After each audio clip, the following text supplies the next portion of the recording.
such a crazy dreamer, visionary, that often it seems like madness. It was kind of like Beyond Art. It was a drama.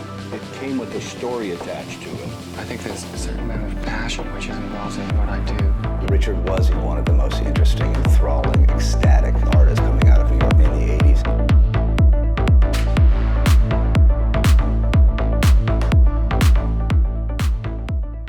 Okay, welcome back to another week of the Stephen Sully Study, and I'm talking to my next great guest in front of me, Norman Turkowitz. I've had to pronounce and practice that a few times now, Norman, so apologies. You did well. You did very well. You did very well. Thank you. I should say that it's actually Dr Norman Turkowitz, yeah? As my audience knows, as everybody who's transacted or been a part of the Woodbury House family, as we like to call it, we're known as the key advisor to the Richard Hambleton Foundation and IP. And that's because since 2014, we predominantly solely worked on Hambleton's market. There has been a few other artists, some of his affiliates. I mean, Days, Christopher Ellis Days being one of them, who's a street artist from New York, and a few others. But we are just so moved by the Hambleton narrative. We are absolutely passionate about the backstories and the ecosystem in and around Hambleton. And I'm just fascinated with his life and also some of his affiliates as well. And it's quite known, Norman, that in his documentary, the Shadow Man documentary, as well as people that you speak to, that Hambleton, unfortunately, because of his up and down kind of lifestyle, he didn't always have money. So to transact with professionals, people, or to get services such as haircuts, food, staying in a hotel, or even his teeth done, he would pay in his own canvas works. And it's quite a unique thing because your paintings become your currency. And I know you was on the receiving end of that. So yeah, thank you for your time, Norman. I want to talk to you about some of these stories, how you got connected to Hambleton, and basically your thoughts and feelings towards him as an individual and also his market. No, thank you. Thank you for having me. Thanks for asking me. Richard, I go back a very long time. It's got to be about at least 25 years, 26 years, Wow. To the early and mid 90s. And I was introduced to Richard through a patient of mine, and a man that worked very closely with Richard, Rick Labrizzi. So Rick Labrizzi is on the Shadow Man documentary. He's obviously very well respected, admired, and sadly greatly missed because he passed away not even too long ago. But the person carrying on his legacy and his kind of ethics towards the art market is his son, Nemo Labrizzi, who in actual fact has been on my podcast, and he's also featured on the Shadow Man documentary. He's a great guy. He's coming over to London, hopefully you are as well, Doctor, in October, to be present at the Hambleton Shadow Man private viewing at the Hamyard Hotel, where myself, hopefully the Hambleton Foundation, and Nemo are going to be doing a Q&A. So, okay, first of all then, Doctor, I mean, I want to clear up for the audience. So you're a doctor in dentistry, is that correct? That's correct. And how did you get connected to Rick Labrizzi, the great Rick Labrizzi? So Rick was very well known in this neighborhood. I'm on my office located on 57th Street. I have a colleague that was a specialist in dentistry that knew Rick very well, and he had taken care of Rick. And Rick was a very unique, creative man. He had his own style and his phenomenal demeanor. And so when my colleague needed some other work, when Rick needed some other work, this colleague of mine, who was actually a former mentor teacher of mine, referred him to me right down the street. And that's how I got to meet Rick, and we hit off a wonderful friendship. It's not just a doctor-patient relationship, but I knew his family from Nemo and his daughters, everybody else, and he knows mine. And so, okay, that's cool. And So him being your patient, then he started referring you to other friends and family members. How did it come? How did you start? Because am I right in saying it's not just Richard Hambleton, but you've actually, been connected to some other artists in New York? Yes.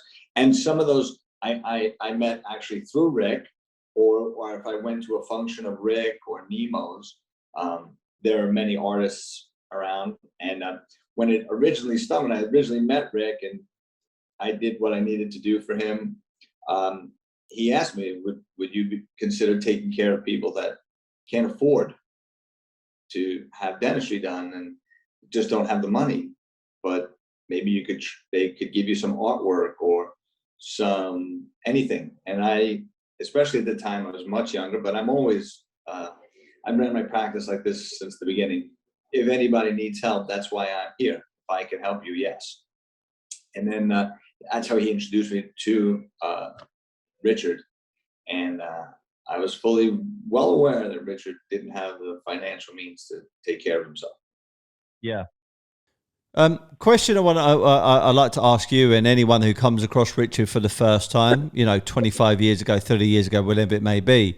What was he like back then? Because the character he turned into, sadly, just before his death in 2017, unfortunately, he didn't look healthy. In many ways, his passing was probably a godsend because he was suffering. He was probably being exploited somewhere. I think he had a terrible addiction and quite bad habits, putting it bluntly. But on the flip, when he was younger, he was this good-looking celebrity type individual, very intelligent, very calculated. What was he like in your experience? He's a very unique character. I'll never forget the first time he actually came into the office, right? He was wearing typical Richard clothing, which would be his black pants, a pair of clogs, and the clogs were very unique. They had these paint spots on them, drippings from his work, I'm assuming, and a white smock, artist smock. Like he literally walked out of the studio and came from downtown Manhattan to Midtown, and he walked in. And he was very relaxed. Actually, the very first visit, he was extremely relaxed, and we talked. He had no teeth, and he was very happy. He was on like, Richard, you. After an hour, I'm like, okay, so now let's get down to it. Why don't you have teeth? What happened? And he gave me his whole history, and it was very interesting. And then we came up with a plan to work together. I think the first day I spent at least 2 hours with him, and it was all conversation. And he was a charming guy. At that time, he did not appear to be on any drugs or anything altering. And from there, it just took off. We did execute the original plan. That's great. I can't believe it in hindsight, but we did. I mean, from the obvious, my mum used to say, if you don't brush your teeth twice a day, your teeth are going to fall out. I mean, that's quite extreme, I guess, but is it really, it can't be as simple as that. I mean, what causes people's teeth to fall out? Well, yes, decay, it's all bacterial on the science end. But in Richard's case, and people like Richard, the addictions and their habits, that's where the real damage is done. And so he during the time that I knew Richard well, or he came into the office, there were days he came in the middle of one of his, I'll use the term, binges. Those are the days we kind of didn't accomplish anything. We just kind of sat there. And there were days that you would never know. You would never know. He was so functional, you would never know. But he understood everything. He understood his art. He understood the financial thing to some degree, but he didn't make the greatest financial decisions, you know. But that was something I didn't know too much about, that I learned about during the time I was from outside, from what he had done, because he met some extraordinary people that loved his work. So, I doing my research and having the conversations, and the Shadow Man documentary, it really highlights the point that Hambleton back in the day, when he was this young, hip, cool, you know, educated, or let's say smart individual who had swagger, he was a bit more known as a local kind of celebrity. You know, people knew him probably across major cities across America. I mean, before you came across Hambleton, thanks to Rick Librizzi, did you know of him? Did you know anything about street art or even that world? I certainly, I didn't have the knowledge of the street art, but it was it was a coincidence in life, right? One that happens, right? So down on the corner, I think it was Delancey and Ludlow Street, downtown New York City, right? There was this couch that had been outside. I mean, I used to pass it because I was down there on the weekends. It's in the 60s. I'd be down there with my parents, and we'd walk down the street, and it would be street art, and there was painting on a couch, and the head was on the wall. It was kind of frightening, but it was mesmerizing at the same time. There were other paintings similar to that throughout the whole Lower East Side of Manhattan, and you would look at them, and you know, if you're there frequently, you would kind of start to think, the same person did that, but I didn't know the background of it. And I venture to say that most of the people, like the little store owners down there, didn't either.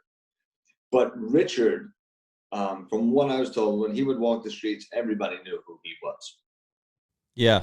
I heard he had a bit of an aura about him. When he came into a room, Yeah, you knew he was there. You knew he was there. When I first met him, he was just as you described. He was very good looking. He wasn't in his 20s, but good looking guy. I mean, always, like, if you try to track Richard down, you had to speak to one of his girlfriends. And he had one for a long time that lived with him, and she was wonderful. And she took care of him like unbelievably. Unbelievable. Yeah. Even if they had to live in a basement in a building on the Lower East Side, she took care of him. That's good. So from 25 years up until like halfway through the point you knew him, and then of course the last few years before he sadly passed away, what was his personality? You know, how did that change? How did it morph and become different? Did you notice big changes with him, or were they slow incremental changes? What was he like? It would be my opinion that as it was like it wasn't really drastic to me. It was like a slow, steady decline. When he appeared in the office one time, you know, always trying to track Richard down. You know, that was a job. You know, it was an adventure. You know, we got to get Richard in for do this, do that. It was an adventure. You would call one number, call another number, ask somebody, ask so and so. If you see Richard, tell Richard, right? But when he developed like a lesion on his cheek, right? We wanted, like, Richard, we got to take care of this right away. This doesn't look good. No, he wouldn't do it. And it grew, and he became more debilitated. Now, here was this gentleman who, when I met him, he wasn't a tall man, but I mean, as far as height goes, but he was upright and spry and strong looking, to this man that slowly over time deteriorated and became hunched over, bent. The growth on his cheek obviously expanded, but miraculously never went in depth. It went in width, and the great majority of the times, that type of lesion will grow deep into the skin and be fatal, but not Richard. It grew wide and never went deep. And people offered, and finally he did go for treatment for it, but near the end, I guess, I'm going to guess it was just before, I can't remember, it was just before, just after the big shows from Giorgio Armani. All right. Okay. So, look, a doctor, someone is, you know, a dentist, someone's a very professional person. And I know you guys take years and years and years to get in your qualifications. You're very professional people. It's probably fairly regulated as well. You know, so stereotypically, you know, what has a doctor, you know, got any connection with street artists? But when you connected with Richard from a human standpoint, as you said, he was a very kind of, you know, engaging kind of person because he had this energy and he was Richard Hambleton at the end of the day. But then from the financial aspect and also the creativity, you as a smart, you know, a professional doctor, I mean, you must have been doing some research after you engaged with him a few times and seen that his market is actually growing and booming. So over time, did you become more of a fan of his work, or was you just taking it as payment? What was your own personal relationship like with the actual artwork? So he had invited me. I did not attend, but he did invite me down to his studio a number of times. I couldn't get there at the time.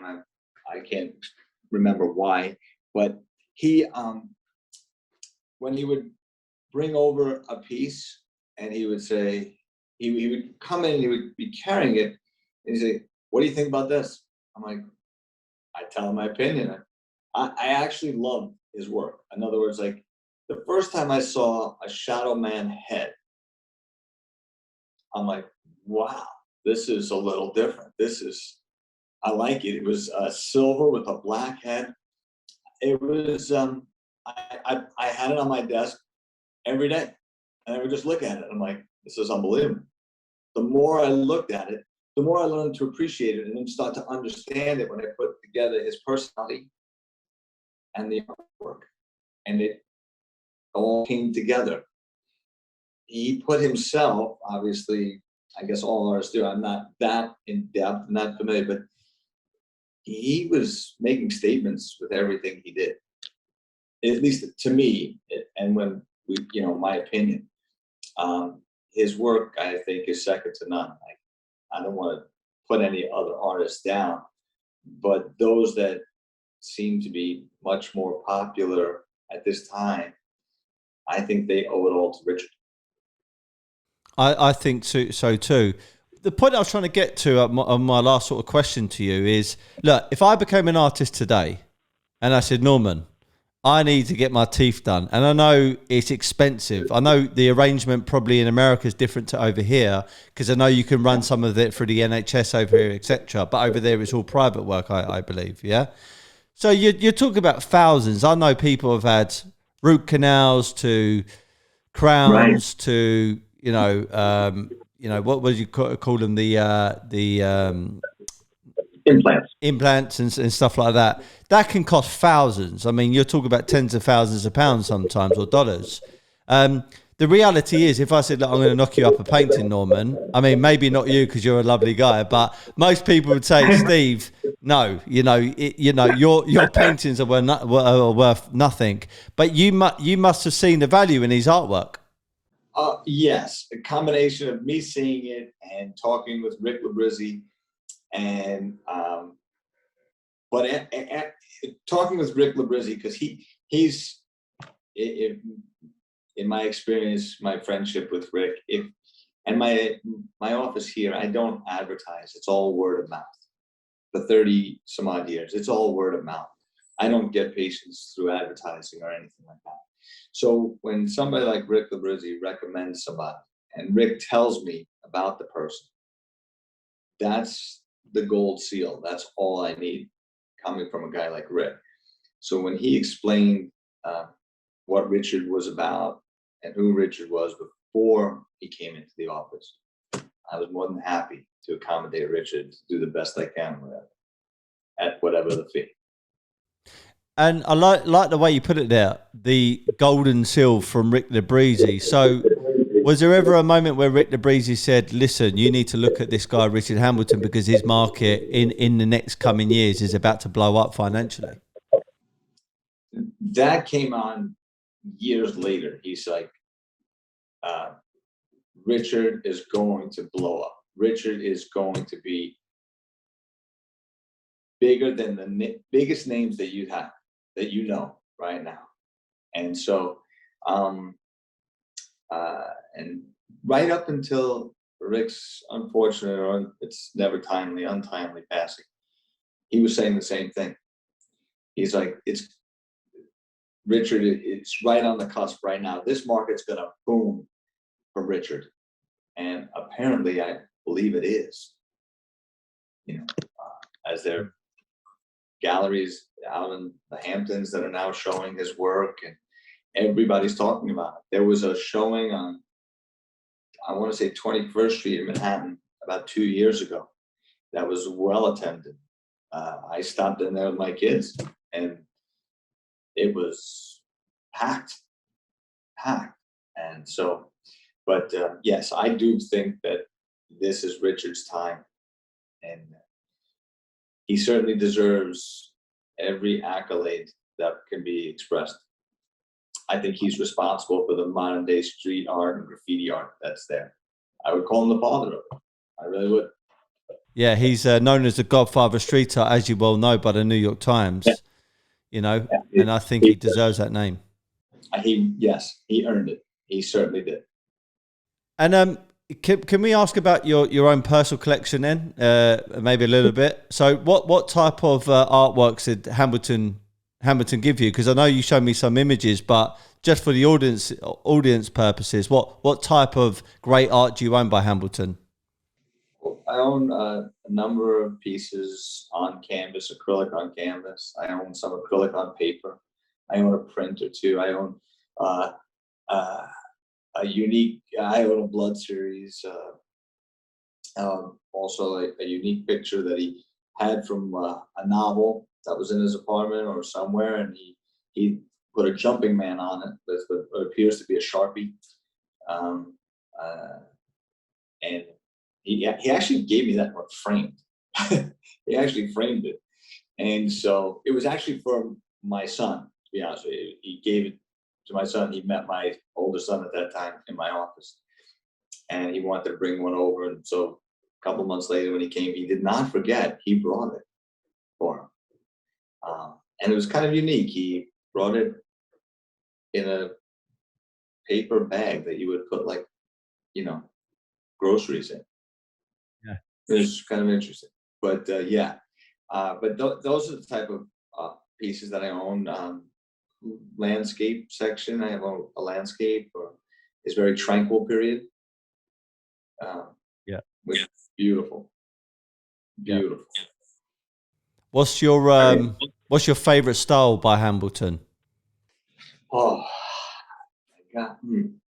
Actually, there are a couple of other pieces that I didn't. That I did have a 7-foot shadow man, and a relative of mine has it.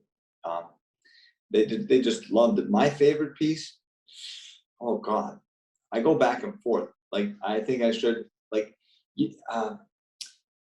that self-portrait one, the smaller one, the self-portrait, that it's not a shadow man.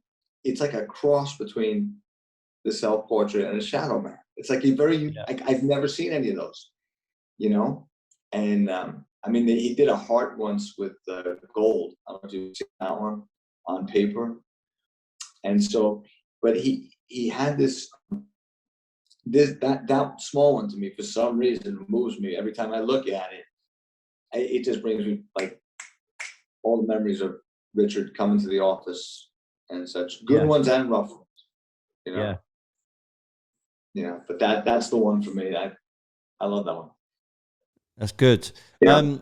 You know, with all your pieces, since you've owned them, since he traded off, you know, your services, looking after him, you know, his well-being to the works that you got. I mean, they must have gone up in value by now, which is, again, testament to the fact that his market really is moving. They've gone exponentially. Exponentially. I mean, we're talking about pieces that probably at the time were maybe worth $1,000. And maybe they're up 4, 5, 600 times that amount. And I mean, if anybody ever goes to my apartment and sees them, there's always a comment. We have an interior designer. I have an interior designer. She's family's very good friend of mine.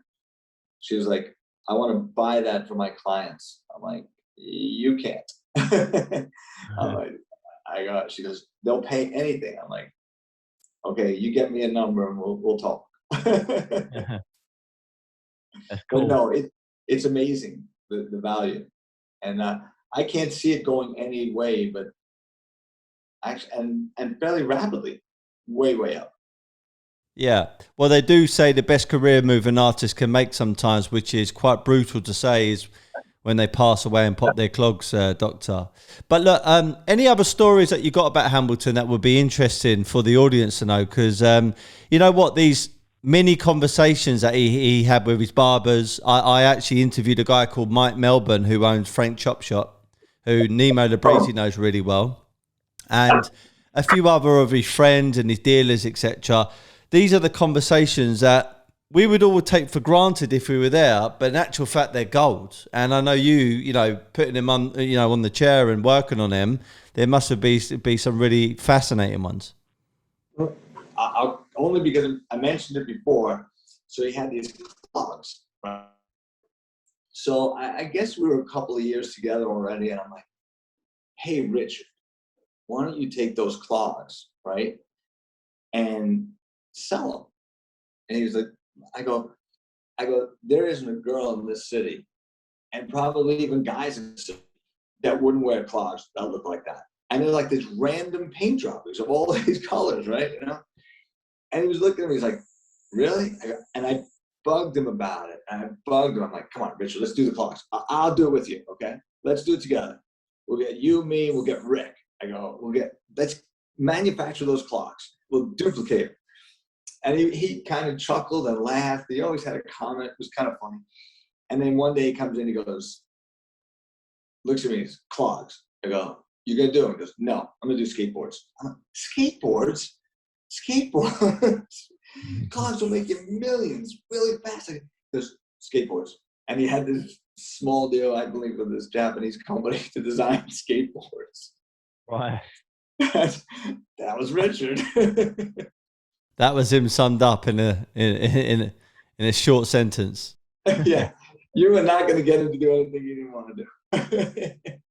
Yeah, well, that's the nature of the beast with him, I guess. Yes. Well, look, I know you're in your practice there, so I don't want to take too much of your time because you've probably got other patients waiting. But is there any advice that, you know, I'm not saying you're like, you know, a street art, let's say expert, or someone that, you know, is, you know, from an auction house that can say, okay, these are the percentages, this is your view. But, you know, advice, like people looking at the Hambleton market, you're a doctor, you know, people really respect people like yourself because you're professional. What's your advice? You know, how would you tell them to kind of enter the market and collect? If you have a chance and you're in the socioeconomic group that can do it,